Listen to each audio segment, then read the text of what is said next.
Welcome back, everybody. I hope you're having a great week. You know I am. I always do seem to have great weeks. It's getting a little sunny out and a little warm, but it's still pretty chilly here in Vegas. I want to get into first line of defense like I got into on Tuesday. All right, this is what I was going to talk about and get into today was the tiger chokehold, to snatch someone's throat. All right.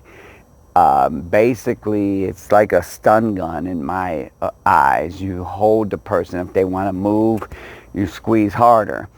Couple of things that, and most of you guys probably already know this stuff, but I just want to touch base on it for those that might not know it and the little intricacies about it. All right, number one, I don't want to use my fingerprints. A lot of people, you'll find them grabbing this way. They grab like that, okay, and they squeeze with the fingerprints.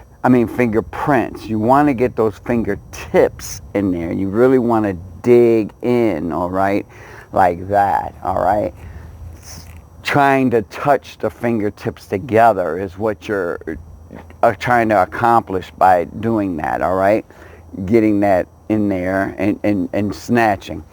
Teacher loved to do this, okay. If you feel on both sides of your esophagus, you'll feel these muscles, all right. He liked to grab both muscles and dig in. And it's not that you have to have a really big hand or anything, because I have a pretty fat neck and it's easy to grab both. Me personally, this is my favorite way to do it, is to take the thumb here and then only grab one muscle. And I'll tell you, that thumb digs in deep and it shocks the person quickly, okay? And you can hold and control them, all right? That's just my own personal preference. This is easy for women to do, for men, for children, for anybody of any size, weight, or anything, okay? Is to snatch that throat. And it is a matter of practicing it. All right, if you have an iron palm bag or whatever, or a padded pole or something like that, to where you can just grab, all right, and squeeze, all right, and get that quick, fast snatch in there, all right.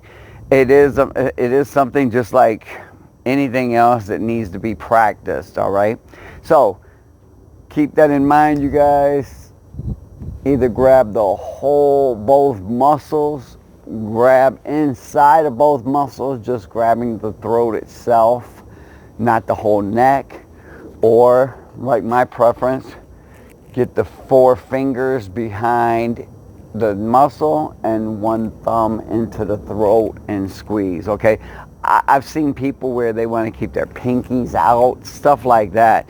You want to get out of those habits if you're in those habits. That's why it's important to practice it and snatch, all right? And that way you're getting all 4 fingers into that snatch. And you're also not using the fingerprints, you're using the fingertips, all right? I've done this numerous times to people. I've seen students of mine do this to people. A quick story, one of my children, my second oldest one, he was maybe 8 and his younger brother was 6, his older brother was 10, and there was like this 12, 13-year-old kid who smacked my 6-year-old. And my 10-year-old, he had already handled this kid before, so my 8-year-old went out there to handle this kid and just snatched him by the throat. And I looked outside to check and see if everything was all right. He wasn't getting his butt kicked by a 12, 13-year-old kid. And I looked out there and he just had him by the throat and was scolding him with the other hand, all right?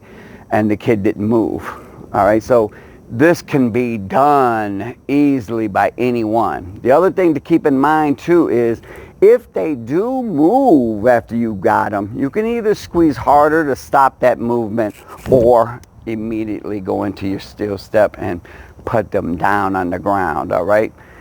This is my first line of defense.